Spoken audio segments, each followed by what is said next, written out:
He has been touching me inappropriately. The words hit me like a sledgehammer to the chest. I froze in my doorway, watching Detective Martinez scribble notes while my neighbor Claire sobbed dramatically on her front porch. Her mascara ran in perfect streams down her cheeks. Too perfect, I noticed, like she'd practiced this performance. My hand instinctively smoothed down my navy Tom Ford sweater, a nervous habit I'd developed over the years. Even in crisis, I couldn't help but appreciate quality fabric. The detective's eyes found mine across the narrow strip of grass that separated our townhouses. In that moment, I knew my life was about to implode. "Sir, I'm going to need you to step outside," Detective Martinez called out, his voice carrying the weight of authority that made my stomach lurch. I'd always prided myself on my composure. You don't succeed in fashion PR without keeping your cool under pressure. But this was different. This was my reputation, my career, my entire existence hanging by a thread. I stepped onto my pristine front porch, acutely aware that my neighbors were beginning to emerge from their homes like prairie dogs sensing danger. Mrs. Chun from across the street stood behind her curtains, no doubt already composing the neighborhood WhatsApp message that would destroy what was left of my social standing. "I need to ask you some questions about your interactions with Ms. Hoffman," the detective continued, flipping open a weathered notepad. His polyester uniform made me wince internally. I couldn't help it even now. "Officer, there's been some kind of misunderstanding," I began, but Claire's voice cut through mine like a serrated blade. "Misunderstanding?" she shrieked, pressing a tissue to her eyes with theatrical precision. "He's been stalking me for months. Following me to my car, showing up wherever I go, making disgusting comments about my body." My mouth went dry. None of this was true, not a single word. Yes, I'd been polite when we'd crossed paths. I'd even complimented her vintage Chanel bag once, because I genuinely appreciated classic pieces. But stalking? Harassment? The accusations were so absurd they felt surreal. "Ma'am, can you be more specific about these incidents?" Detective Martinez asked, his pen poised over the notepad. As Claire launched into an elaborate fiction about late-night encounters and unwanted advances, I studied her face. She was an attractive woman in her early 30s, blonde hair always perfectly styled, wardrobe that suggested expensive taste but not quite enough income to support it. I'd noticed her knockoff Louboutins weeks ago, good fakes but fakes nonetheless. Now, watching her perform for the officer, I saw something else in her eyes. Something that made my blood run cold. Obsession. The next few hours blurred together in a nightmare of questions, rights being read, and the humiliation of handcuffs clicking around my wrists. The metal was cold against my skin, and I couldn't stop thinking about how the rough surface would catch on my cashmere sleeves. Even facing potential jail time, my mind fixated on the details that others overlooked. It was both my greatest strength and, apparently, my biggest weakness. At the station I called my lawyer, David Chin, no relation to my neighbor, thankfully. He'd handled contracts for my PR firm and came highly recommended. His voice was reassuring over the phone, professional and confident. "Don't say another word until I get there," he instructed. "And Marcus, whatever you do, don't let them see you sweat. This is going to get ugly before it gets better." He was right about that. The booking process was degrading in ways I hadn't anticipated. They took my belongings, including my vintage Omega watch, a graduation gift from my late father, and my phone. Without access to my carefully curated digital life, I felt naked, disconnected from everything that defined me. The holding cell smelled of disinfectant and despair, and the orange jumpsuit they gave me was a polyester nightmare that made my skin crawl. But in that sterile, fluorescent-lit hell, something crystallized in my mind. If I was going to survive this, I needed to approach it like any other campaign. Research, strategy, execution. When David finally arrived, he brought news that made my situation even worse. Claire had filed for a restraining order, claiming I'd escalated my behavior after she'd rejected my advances. She'd painted a picture of a disturbed man who couldn't take no for an answer, someone who used his professional connections and financial resources to intimidate her. "She's got photos," David said quietly, sliding a manila folder across the metal table between us. "Pictures of you at the grocery store, at the coffee shop, at that boutique downtown. She's claiming you were following her." I stared at the images in disbelief. There I was, shopping for organic produce at Whole Foods. There I was, ordering my usual oat milk Cordideau at Bluestone Coffee. There I was, browsing the new arrivals at Nordstrom. Normal activities, everyday moments from my life, now twisted into evidence of criminal behavior. "David, these are just places I go. I've been shopping at that Whole Foods for 3 years. I discovered Bluestone before it was cool. And that Nordstrom has the best selection of designer pieces in the city. I know, he said, his expression grim. But she's built a narrative. And juries love narratives. The arraignment was a media circus. Somehow, word had leaked that a prominent fashion publicist had been arrested for harassment. The local news stations ate it up, a rich, well-dressed man preying on his vulnerable neighbor. It fit perfectly into their preferred storylines about privilege and predation. I stood before the judge in a charcoal Armani suit, the one I'd worn to close a $1 million deal just 2 weeks earlier. Now it felt like armor that was too thin to protect me from the arrows being shot in my direction. The prosecutor, a sharp-faced woman named Janet Reeves, painted me as a dangerous individual who used his resources to stalk and intimidate Claire. Bail was set at $50,000, which I could afford, but the damage was already done. By the time I walked out of that courthouse, my phone was buzzing with missed calls. Clients canceling contracts. Business partners distancing themselves. My assistant, Maria, had already received dozens of calls from reporters wanting comments. "Marcus," she said when I finally called her back, "I don't know how to handle this. People are scared to be associated with you right now." That evening, I sat in my living room staring out the window at Claire's house. She'd installed security cameras, new ones, I noticed, positioned to capture my front door and driveway. The symbolism wasn't lost on me. She was building her case, creating evidence of the paranoia my alleged behavior had caused. But as I watched her through my window, sipping wine on her back deck and talking animatedly on the phone, I noticed something that gave me the first flicker of hope I'd felt in days. She was laughing. Not the nervous laughter of a traumatized victim, but the genuine, carefree laughter of someone enjoying herself. I grabbed my binoculars. Yes, I had binoculars, a remnant from a brief birdwatching phase that had lasted exactly 2 weekends, and observed more carefully. Claire was on the phone, gesturing wildly, clearly telling someone a story that delighted her. For someone who'd just filed a police report about harassment from her neighbor, she seemed remarkably relaxed. Over the following weeks, as I waited for my trial date, I made observation my full-time job. I documented everything: her routines, her visitors, her behavior when she thought no one was watching. I used my background in public relations to approach this like a crisis management campaign, which in many ways it was.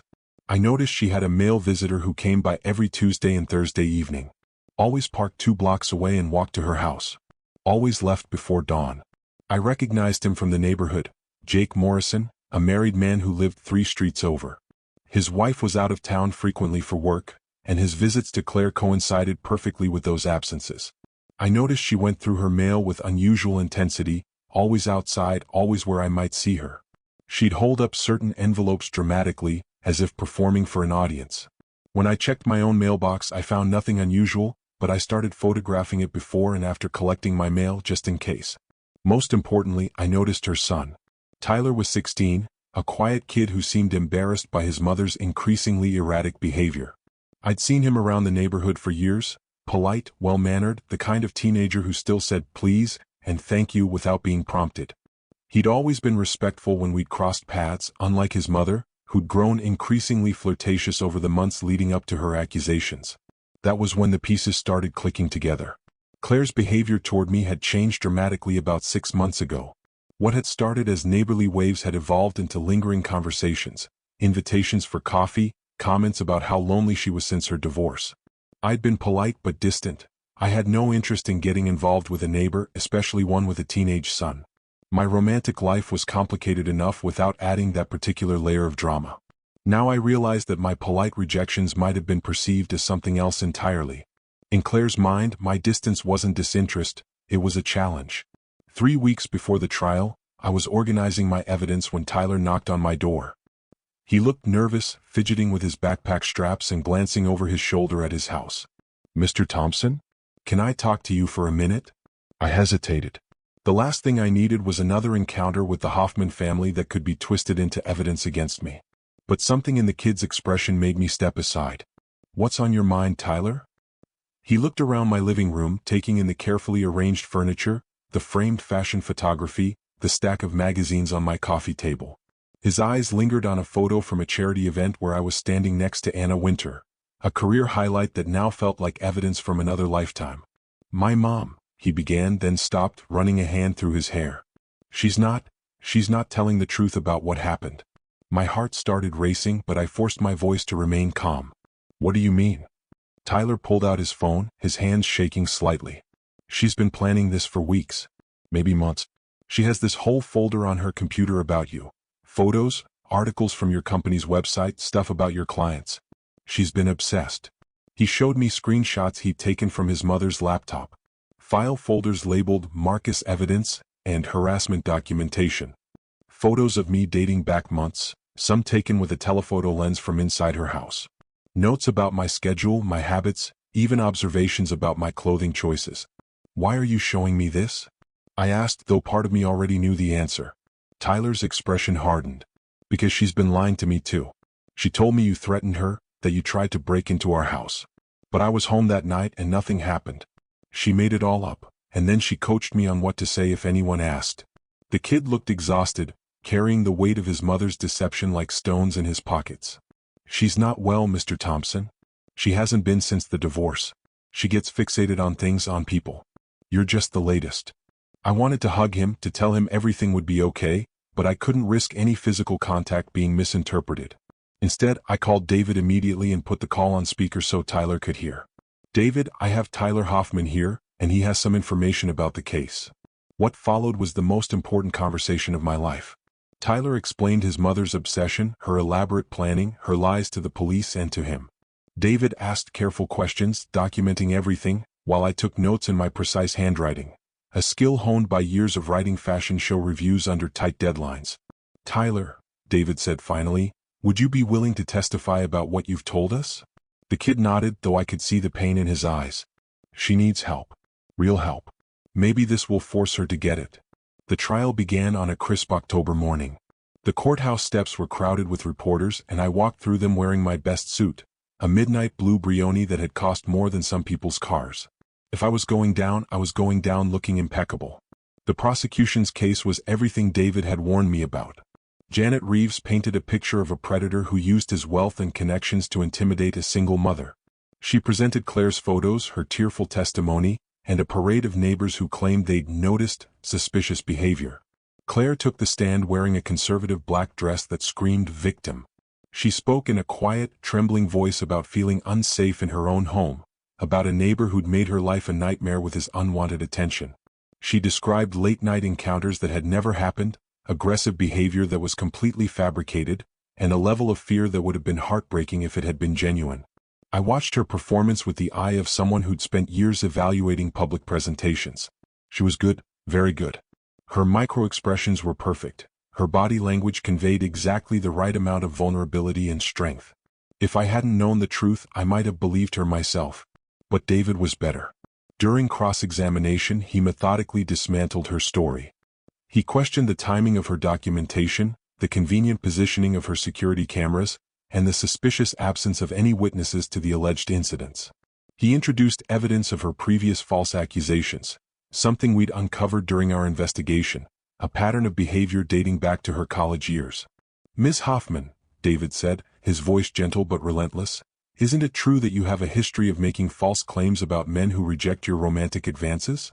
Claire's composed facade cracked for just a moment, but she recovered quickly. I don't know what you're talking about. Then let me refresh your memory with a restraining order filed against you in 2019 by a former coworker, alleging stalking and harassment after he declined to date you. The courtroom erupted. The judge called for order while Claire's lawyer objected frantically. But the seed had been planted. On the final day of trial, David called Tyler to the stand. The kid looked so young walking to the witness box, but his voice was steady as he raised his right hand and swore to tell the truth. I could see Claire's panic from across the courtroom. This wasn't part of her script. Tyler, David began, you've heard your mother's testimony about Mr. Thompson's alleged harassment. Is that testimony truthful? Tyler looked directly at his mother, and I saw years of manipulation and lies flash between them. When he turned back to David, his voice was clear and strong. No, sir. It's not. What followed was the most devastating testimony I'd ever witnessed.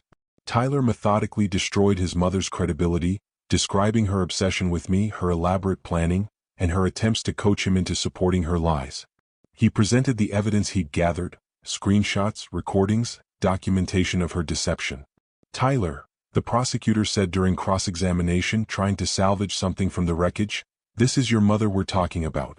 Are you really prepared to destroy her life over a misunderstanding? Tyler's response was the moment I knew justice would prevail. Ma'am, my mother destroyed her own life when she decided to lie. I'm just telling the truth. Claire broke down completely then, sobbing and screaming that her own son was betraying her.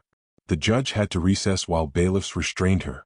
When court resumed, she was sedated and barely coherent. David made his closing argument with the precision of a surgeon and the passion of an artist. He painted a picture of a woman consumed by obsession, willing to destroy an innocent man's life when her advances were rejected. He spoke about the danger of false accusations, the lives they ruin, and the courage it took for a 16-year-old boy to stand up to his own mother in service of the truth. The jury deliberated for less than 2 hours. Not guilty on all charges. I felt my knees buckle as the verdict was read. David's hand on my shoulder was the only thing keeping me upright. Around me, the courtroom exploded into chaos. Reporters shouting questions, Claire's supporters expressing outrage, my own friends and colleagues applauding. But all I could focus on was Tyler, sitting in the gallery with tears streaming down his face. He'd lost his mother that day, sacrificing their relationship to save a stranger from destruction. The courage that took was beyond anything I'd ever witnessed. After the media frenzy died down, after the interviews and statements and celebration dinner with David and my loyal friends, I found myself alone in my living room, staring out at Claire's house. It was dark now, empty. She'd been taken for psychiatric evaluation after her breakdown in court, and Tyler was staying with his father across town. My phone buzzed constantly, clients wanting to rebuild relationships, reporters seeking follow-up stories, friends checking on my mental state. But I ignored them all, instead opening a bottle of wine and reflecting on everything I'd learned. The fashion world had taught me to appreciate craftsmanship, to notice details others missed, to understand that appearances could be deceiving. These skills had saved my life. But the experience had also taught me something more valuable: the difference between style and substance, between performance and authenticity. Claire had been a master performer, but her performance had been built on lies. Tyler, awkward and uncertain, had possessed something she lacked entirely: integrity. 3 months later, I received a handwritten letter. Tyler's careful script told me he was doing well in therapy, that his mother was getting the help she needed, and that he was sorry for everything his family had put me through. He also mentioned that he'd been accepted to college with a full scholarship and was thinking about studying law. I wrote back immediately, offering to help with anything he needed, not out of obligation but out of genuine respect for someone who'd shown more character at 16 than most people manage in a lifetime. My career recovered eventually. The false accusations had initially damaged my reputation, but the dramatic vindication in court actually enhanced it. I became known not just as someone who could manage a crisis, but as someone who'd survived the ultimate test of character. Clients trusted me with their most sensitive situations, knowing I understood the stakes involved in protecting one's reputation. But the real victory wasn't professional, it was personal. I'd learned that my attention to detail, my appreciation for quality and authenticity, weren't just professional tools. They were survival skills. In a world full of knockoffs and performances, the ability to spot what was real had quite literally saved my life. Standing in my living room now, wearing a perfectly tailored shirt and genuine smile, I realized that justice, like fashion, was all about the details. And sometimes, those details made all the difference between destruction and redemption. The truth, as it turned out, never goes out of style.